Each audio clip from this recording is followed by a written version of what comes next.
নমস্কাৰ প্ৰিয় দৰ্শক, পুনৰ এবাৰ আপোনালোক সকলোকে আমাৰ এই চেনেলটোৰ নতুন এটা ভিডিঅ'ৰ মাজলৈ আন্তৰিক স্বাগতম জনাইছোঁ। প্ৰিয় দৰ্শক, 2026 বৰ্ষৰ কালিলৈ 26 জুন শুক্ৰবাৰ, কালিলৈ অম্বুবাচী নিবৃত্তি হ'ব। গতিকে প্ৰিয় দৰ্শক, অম্বুবাচী নিবৃত্তি হোৱাৰ পাছত আপুনি আপোনাৰ ঘৰত কেৱল অকণমান হালধি আৰু এটা তুলসী পাতেৰে আপুনি এই বিশেষ ফলদায়ক উপায়টো কৰাটো খুবেই জৰুৰী। লগতে প্ৰিয় দৰ্শক, অম্বুবাচীৰ 3টা দিনত যিহেতু সকলো মঠ মন্দিৰৰ দৰ্জা বন্ধ কৰি ৰখা হয়, পূজা পাতল শুভ কাৰ্য এই 3টা দিনত কৰা নহয়। গতিকে অম্বুবাচীৰ নিবৃত্তিৰ দিনা আপুনি কিদৰে শুদ্ধকৰণ কৰিব, শাস্ত্ৰত উল্লেখ কৰা এই নীতি নিয়মসমূহ মানি যদি অম্বুবাচীৰ নিবৃত্তিৰ দিনা শুদ্ধকৰণ কৰি আপুনি ল'ব পাৰে, তেতিয়াহ'লে আপোনাৰ ঘৰখনৰ পৰা বিভিন্ন সমস্যা দূৰ হোৱাটো নিশ্চিত আৰু আপুনি দেৱীৰ অসীম কৃপা দৃষ্টি লাভ কৰিব পাৰিব। কেৱল দেৱীৰ কৃপাই নহয়, আপুনি আপোনাৰ আৰাধ্য পৰমেশ্বৰৰ কৃপাও লাভ কৰিব পাৰিব। প্ৰিয় দৰ্শক, সেইবাবেই আপুনি শাস্ত্ৰত উল্লেখ কৰা অম্বুবাচী নিবৃত্তিৰ দিনা তথা অম্বুবাচী বা হাত ভঙাৰ পাছত কিদৰে আপুনি শুদ্ধকৰণ কৰিব, আপুনি জানি লোৱাটো জৰুৰী। শাস্ত্ৰত কোৱা এই নিয়মসমূহ বহু লোকে মানি চলে, যাৰ ফলত তেওঁলোকে ঐশ্বৰিক শক্তি লাভ কৰিব পাৰে। ঘৰখনৰ পৰা বেমাৰ ব্যাধি দূৰ কৰাত সহায় হয় যদি আপুনি সম্পূৰ্ণ নীতি নিয়মসমূহ মানি লৈ অম্বুবাচীৰ শুদ্ধিকৰণ কৰে। প্ৰিয় দৰ্শক, কালিলৈ হৈছে 2026 বৰ্ষৰ 26 জুন শুক্ৰবাৰ। কালিলৈ পুৱা 9:30 অম্বুবাচী বা হাত বা আমতি নিবৃত্তি হ'ব। কালিলৈ কামাখ্যা মন্দিৰৰ দৰ্জাও খুলি দিয়া হয়। দেশ বিদেশৰ পৰা অহা ভক্তগণে কালিলৈ মন্দিৰ দৰ্শন কৰি মা কামাখ্যা দেৱীৰ আশীৰ্বাদ কামনা কৰিব। দৰ্জা খোলাৰ পাছত মন্দিৰৰ পুৰোহিতে আশীৰ্বাদ স্বৰূপে ভক্তসকলক দেৱীৰ গাত অম্বুবাচীৰ সময়ত মেৰিয়াই থোৱা ৰঙা বৰণৰ বস্ত্ৰখন সকলোকে প্ৰদান কৰে। শাস্ত্ৰৰ অনুযায়ী মাতাৰ চৰণত এই অম্বুবাচীৰ সময়ত যিখন বস্ত্ৰ ৰখা হয় ৰঙা ৰঙৰ, সেই ৰঙা বৰণৰ বস্ত্ৰখন অম্বুবাচীৰ নিবৃত্তিৰ পাছত যি ভক্তই নিজৰ শৰীৰত ধাৰণ কৰে, তেওঁলোকৰ শীঘ্ৰেই সকলো মনৰ ইচ্ছা পূৰ্ণ হয়। প্ৰিয় দৰ্শক, অম্বুবাচী হৈছে কামাখ্যা মন্দিৰৰ এটা প্ৰধান উৎসৱ, য'ত দেৱী জলস্বৰা হয় বুলি বিবেচনা কৰি 3 দিন ধৰি মন্দিৰৰ দৰ্জা বন্ধ কৰি ৰখা হয়।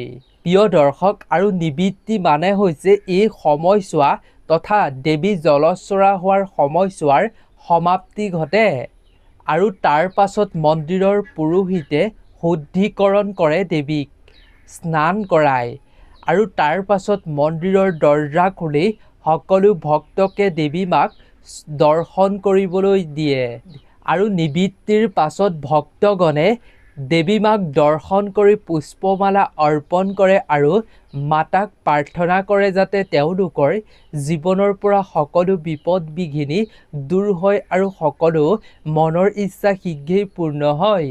প্ৰিয় দৰ্শক, এই অম্বুবাচী তথা দেৱী যেতিয়া জলস্বৰা হয়, এই 3টা দিনত কোনো ধৰণৰ মাংগলিক কাৰ্য শুভ কাৰ্য কৰাটো শাস্ত্ৰত নিষিদ্ধ কৰা হয়। সেইবাবে আপুনি নিশ্চয় দেখা পাইছে, কোনো মন্দিৰত কোনো পূজাৰ স্থানত এই 3 দিনত কোনো ধৰণৰ পূজা পাতল ধূপ চাকি নজ্বলায়, মন্দিৰৰ দৰ্জা বন্ধ কৰি ৰাখে, প্ৰৱেশ নকৰে। এই 3টা দিনত আপুনি নিশ্চয় দেখা পাইছে। আৰু কালিলৈ 26 জুনৰ যেতিয়া পুৱা 9:30 হ'ব, তাৰ পাছত সকলোৱে মন্দিৰ পূজাৰ স্থানৰ দৰ্জা খুলি সকলো পবিত্ৰ কৰিব তথা শুদ্ধকৰণ কৰিব। প্ৰিয় দৰ্শক, এই অম্বুবাচীৰ শুদ্ধকৰণ আপুনি কিদৰে কৰিব তাৰ বিষয়ত সুন্দৰভাৱে শাস্ত্ৰত কিছুমান নিয়ম উল্লেখ কৰা হৈছে। তেন্তে প্ৰিয় দৰ্শক, বেছি দীঘলীয়া নকৰাকৈ ভিডিঅ'টোৰ আমি মূল বিষয়বস্তুৰ সমূহৰ মাজলৈ আগবাঢ়ো আহক। তাৰ আগতে আপুনি মা কামাখ্যা দেৱীৰ নামত ভিডিঅ'টোৰ কমেণ্ট ছেকশ্যনত অৱশ্যেই ভক্তি মনেৰে এটা কমেণ্ট লিখি এটা লাইক কৰিব, যাতে আপোনাৰো যাতে সকলো মনৰ আশা আকাংক্ষা মা কামাখ্যা দেৱীৰ কৃপাত পূৰ্ণ হয়। প্ৰিয় দৰ্শক, আপুনি এতিয়া কথাখিনি ভালদৰে লক্ষ্য কৰিব, কিদৰে নিবৃত্তিৰ পাছত কিদৰে শুদ্ধিকৰণ কৰিব, পবিত্ৰকৰণ কৰিব। আপুনি ভালদৰে কথাখিনি লক্ষ্য কৰিব। প্ৰিয় দৰ্শক, এই অম্বুবাচীৰ প্ৰবৃত্তিৰ পৰা নিবৃত্তিৰ দিনটোলৈকে আপুনি যিখিনি কাপোৰ পিন্ধি আছিল, আপোনাৰ ঘৰত বা আপোনাৰ বিচনাত যিখিনি কাপোৰ ব্যৱহাৰ কৰিছিলে, আপুনি সেই কাপোৰখিনি প্ৰথমেই ধোৱাটো খুবেই জৰুৰী। সেই সকলোখিনি আপুনি শুদ্ধকৰণ কৰিহে পুনৰ সেই কাপোৰ বা বস্ত্ৰ ব্যৱহাৰ কৰাটো শুভ।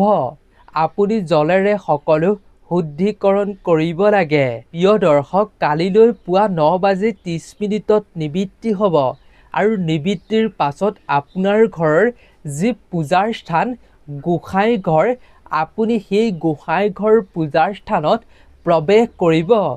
স্নান কৰিহে প্ৰৱেশ কৰিব। স্নান কৰি প্ৰৱেশ কৰি আপুনি গোসাঁই ঘৰৰ সকলো আপুনি চাফ চিকুণ কৰিব। আপুনি ভালদৰে চাফ চিকুণ কৰি যি ভগৱানৰ ফটোৰ মূৰ্তি আছে, সেই ফটোৰ মূৰ্তিত আপুনি গংগাজল ছটিয়াই দিব আৰু ভগৱানৰ শ্ৰীচৰণত য'ত আপুনি ধূপ চাকি জ্বলায়, সেই ধূপ চাকি জ্বলোৱা পাত্ৰবোৰ আপুনি ভালদৰে ধুব। ধুই পেলাই আপুনি শুদ্ধিকৰণ কৰিব। আৰু যদি আপোনাৰ পূজা ঘৰত নাইবা গোসাঁই ঘৰত প্ৰসাদ বা শুকাই যোৱা ফুলৰ মালা আছে, তেন্তে আপুনি সেই মালাসমূহো অঁতাই দিব। নতুনকৈ আপুনি সতেজ ফুলৰ মালা আপুনি বনাই লৈ আনিব।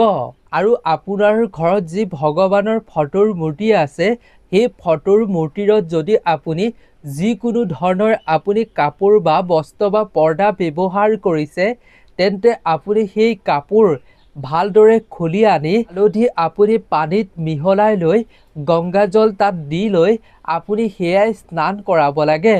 অৰ্থাৎ সেই কাপোৰখিনিত আপুনি গংগাজল, হালধি আৰু পানী যি সংমিশ্ৰণ কৰি লৈছিলে, সেই পানী আপুনি ছটিয়াই দিব। তাৰ পাছতহে ব্যৱহাৰ কৰিব পুনৰ। প্ৰিয় দৰ্শক, আপুনি পূজা পাতল কৰিবৰ বাবে যিযোৰ কাপোৰ পৰিধান কৰে, সেই কাপোৰযোৰ অৱশ্যেই ধুব। এই কাপোৰযোৰ বহু লোকে ধুবলৈ পাহৰি যায়। আপুনি কিন্তু এই ভুল কেতিয়াও নকৰিব। পূজা কৰাৰ সময়ত যি বস্ত্ৰ পিন্ধে, সেই বস্ত্ৰ অৱশ্যেই শুদ্ধিকৰণ কৰিব।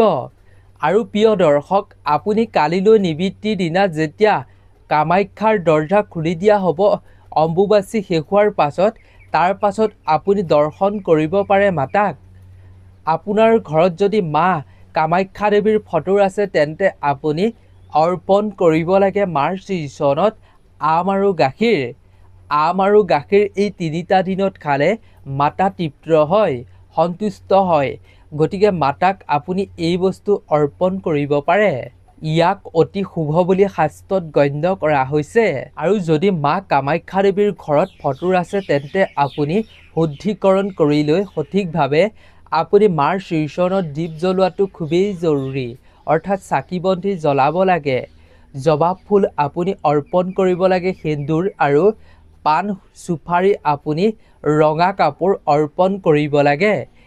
আৰু আপুনি মা কামাখ্যা দেৱীৰ চালিচা মন্ত্ৰ জপ কৰিব লাগে।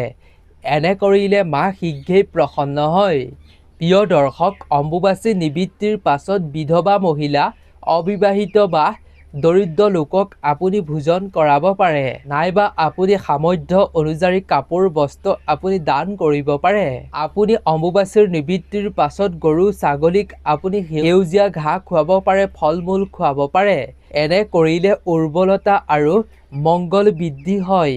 প্ৰিয় দৰ্শক, আপুনি যদি কামাখ্যা মন্দিৰ গৈ আপুনি মাক দৰ্শন কৰি যি ৰক্ত বস্ত্ৰ লাভ কৰিব, সেই বস্ত্ৰখন আপুনি আপোনাৰ কপালত লগাই আপোনাৰ হাতত বান্ধিব লাগে, সোঁ হাতত বান্ধিব লাগে। তাৰ পাছত আপুনি আপোনাৰ ঘৰৰ যি পূজাৰ স্থান সেই পূজা ঘৰত ৰাখিব লাগে। এনে কৰিলে শীঘ্ৰেই মনৰ ইচ্ছা পূৰ্ণ হ'ব। প্ৰিয় দৰ্শক, আপুনি যদি যিকোনো কাম কৰিবলৈ ৰৈ আছে, আপুনি ব্যৱসায় স্থানলৈ বা নতুনকৈ ব্যৱসায় কৰিবলৈ ৰৈ আছে এই অম্বুবাচী শেষ হোৱালৈ, তেতিয়াহ'লে আপুনি অম্বুবাচীৰ নিবৃত্তিৰ পাছত ভালদৰে স্নান কৰি লৈ অকণমান পানী ল'ব, তাত আপুনি হালধি গুড়ি কৰি হালধি দিব আৰু আপুনি এটা তুলসী পাত দি দিব।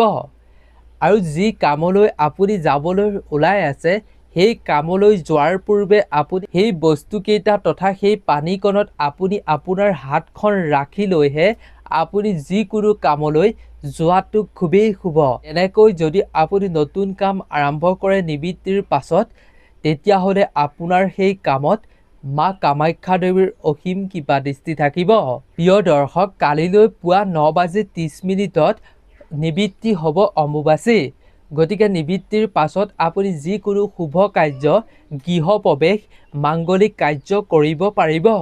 প্ৰিয় দৰ্শক, কেৱল ইমানেই নহয়, কালিলৈ নিবৃত্তিৰ পাছত আপুনি আপোনাৰ গোটেই ঘৰখন এডাল ঝাৰুৱে ভালদৰে পৰিষ্কাৰ কৰিব। তাৰ পাছত আপুনি অলপ পানী ল'ব আৰু সেই পানীত আপুনি অলপমান হালধি দিব। কেঁচা হালধি দিব পাৰিলে অতি ভাল হয়। আপুনি অলপ হালধি দিব। তাৰ পাছত আপুনি 3ৰ পৰা আপুনি 11টা তুলসীৰ পাত দিব। তাত গংগাজল দি আপুনি গোটেইকেইটা মিহলি কৰি সেই পানী গোটেই ঘৰখনৰ চাৰিওফাল, ঘৰৰ প্ৰতিটো কোঠালিত আপুনি ছটিয়াই শুদ্ধিকৰণ কৰাটো খুবেই জৰুৰী। কিন্তু প্ৰিয় দৰ্শক, আপুনি অম্বুবাচীৰ নিবৃত্তিৰ পাছত কেতিয়াও ভুলতো ঝাৰু ক্ৰয় কৰি ঘৰলৈ নানিব শুদ্ধিকৰণ নকৰালৈকে। গতিকে শুদ্ধিকৰণ কৰাৰ পাছতহে ঝাৰু আপুনি ক্ৰয় কৰি আনিব ঘৰলৈ। প্ৰিয় দৰ্শক, শাস্ত্ৰত কোৱা এই নিয়মসমূহ যদি আপুনি মানি চলি অম্বুবাচীৰ নিবৃত্তিৰ আপুনি যি শুদ্ধিকৰণ সেই শুদ্ধিকৰণ কৰে, তেতিয়াহ'লে আপুনি কৰা এই কৰ্মৰ দ্বাৰা আপোনাৰ সংসাৰত মংগল হ'ব, আপোনাৰ ঘৰখনৰ উন্নতি হ'ব, বেমাৰ ব্যাধি ঘৰখনৰ পৰা দূৰ হ'বলৈ আৰম্ভ কৰিব, টকা পইচাৰ আগমন ঘটিব আৰু উৰ্বৰতা বৃদ্ধি পায় বুলি শাস্ত্ৰত সুন্দৰভাৱে উল্লেখ কৰা হৈছে। গতিকে আপুনি এইসমূহ নিয়ম মানিহে শুদ্ধিকৰণ কৰিব কালিলৈ দিনটোত। গতিকে আজিৰ ভিডিঅ'টো ইমানেই আছিল। আশা কৰোঁ ভিডিঅ'টো চাই নিশ্চয় উপকৃত হৈছে। গতিকে যদি ভাল পালে ভিডিঅ'টো চাই, তেন্তে আপোনাৰ বন্ধুবৰ্গ আত্মীয় স্বজনৰ লগতো যিমান পাৰে সিমান শ্বেয়াৰ কৰি তেওঁলোককো অম্বুবাচীৰ শুদ্ধিকৰণ শাস্ত্ৰ সম্বন্ধীয়ভাৱে কিদৰে কৰিব জানিবলৈ সহায় কৰক ভিডিঅ'টো সকলোলৈকে শ্বেয়াৰ কৰি। গতিকে আপোনালোক সকলো ভালে থাকক, সুস্থ থাকক। আপোনালোকৰ সকলো মনৰ ইচ্ছা মা কামাখ্যা দেৱীৰ কৃপাত পূৰ্ণ হওক, তাৰেই আমিও কামনা কৰিছোঁ। ধন্যবাদ।